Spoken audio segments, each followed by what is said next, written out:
Okay, hitting. If he can hit, draft him. Number one rule, okay?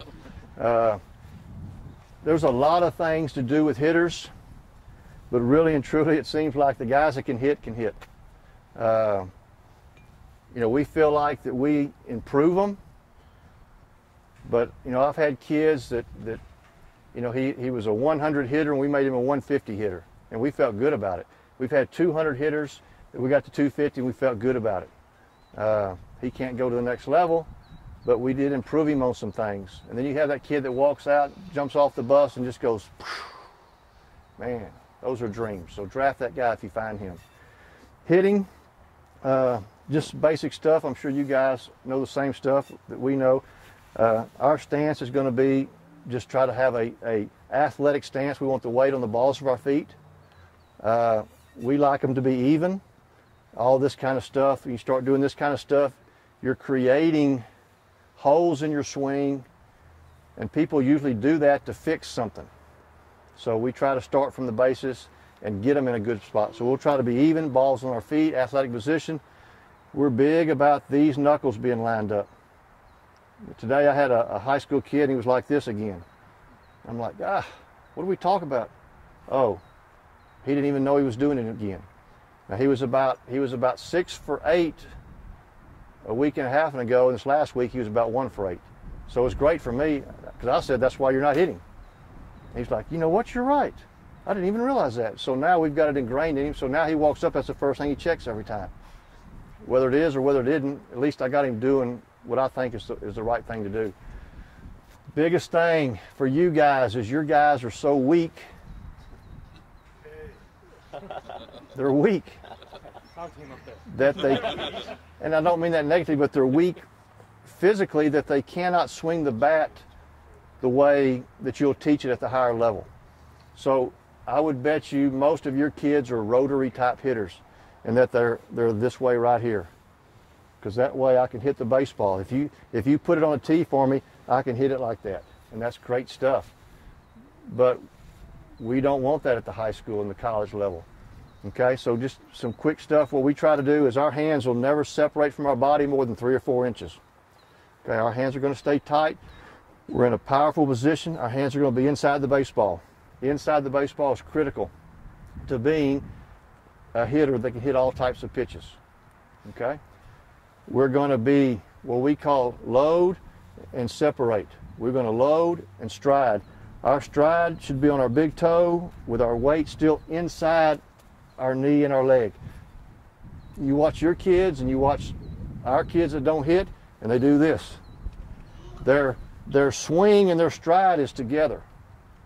Now on T-ball you can get away with that. That's awesome.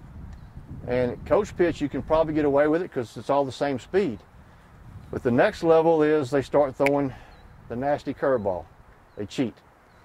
Okay, or the slider or the changeup, and now I'm locked into a pattern that I can't break. Okay, so I'm sunk. My hitting career is over, and now coach has me on the bench or I get cut. I know it's hard for the younger guys, but just for information, if you can keep them where their stride and their swing is not the same, you did them a huge favor. Okay, so we hit on hands inside. We're going to load, stride.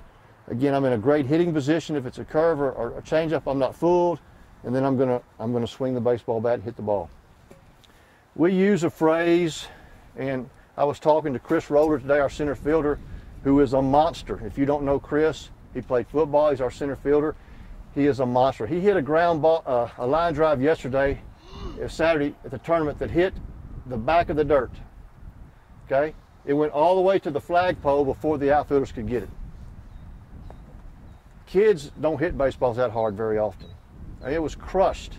Okay, he is so strong, and he is just learning how to keep his hands inside the baseball.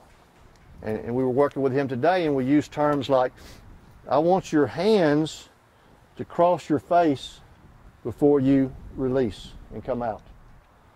I want the barrel to cross your face before you come out.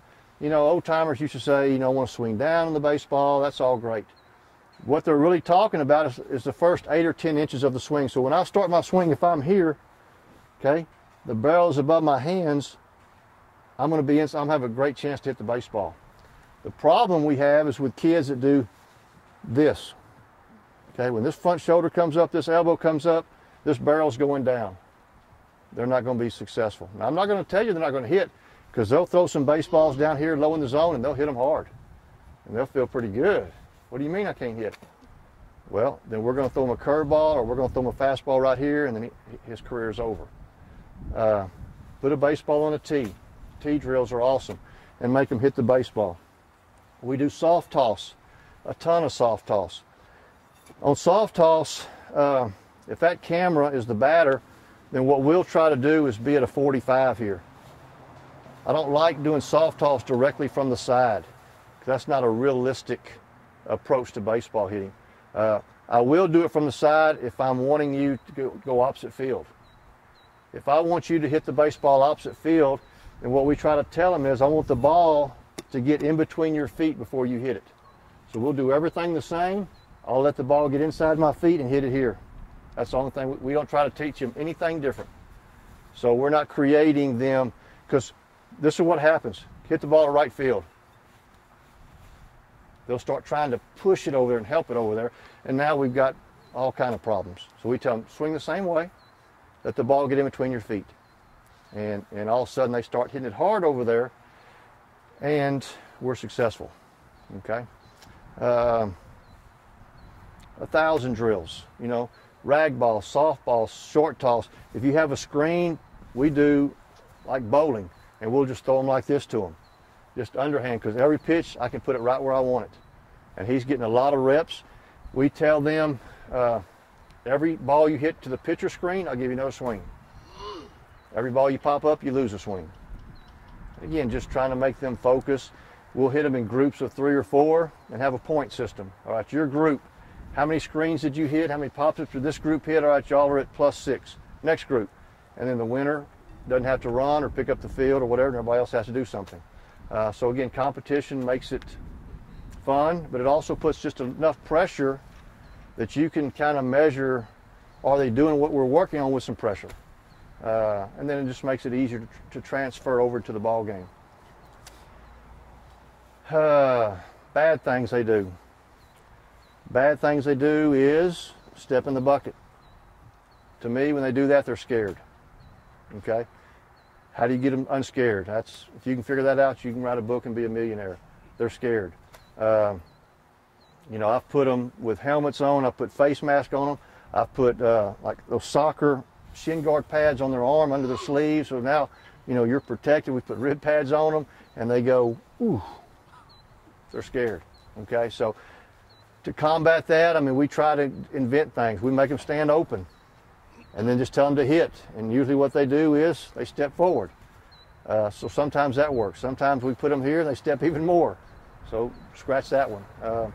Figure it out. I mean, there's no secret to it. If they're scared, they're scared. Try to just keep at it until they try to make them bunt. Nobody in America bunts anymore. It's a lost art.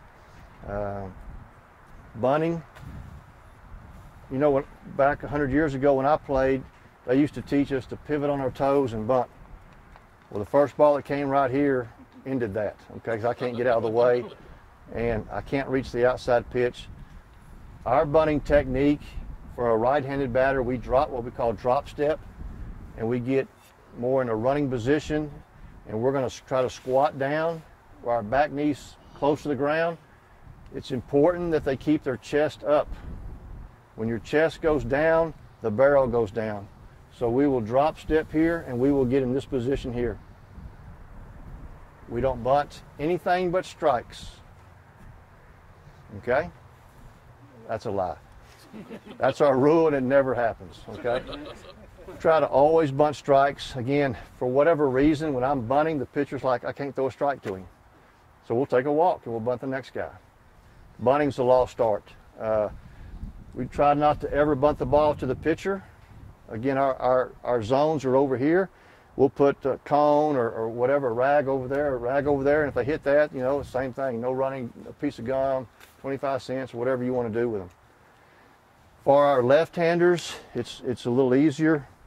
We do what we call a quarter turn, and we just sit on the bucket. And boom, again, we try to, and this drives me crazy, and to me it's the simplest thing I've ever taught, is preset the barrel. So if I'm at home plate and I want to bunt the ball to first, I'm going to have my barrel this way. So, you know, the geometry of that angle is going to be right there. And yet our kids do this and then try to do it the last second. And they don't bunt. I'm like, what the heck? Preset the bat. Same thing. If I'm going to bunt to the right side, I'm going to try to preset my bat here so that the ball goes there. If you can get them to do that, that would be greatly appreciated. Because our guys still fight me on that. Are you having them catch it on the bunt? What's that? Catching it on the bunt? Again, we just try to deaden it. We don't like to do too much movement. We end up pulling the bat back. We just try to have a wet fish, a little soft noodle grip here. And one thing I got from a guy by the name of Rod Carew, maybe you old guys know Rod Carew, heard him talk one time.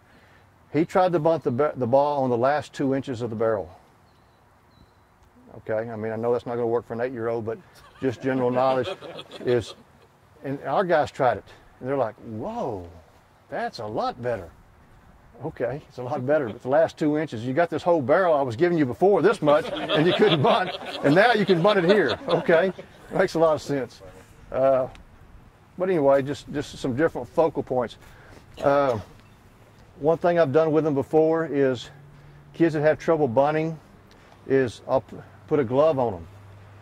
Okay, so I need a left-hander throwing glove. I'll put the glove here, and that's awkward for me because I don't usually catch with that.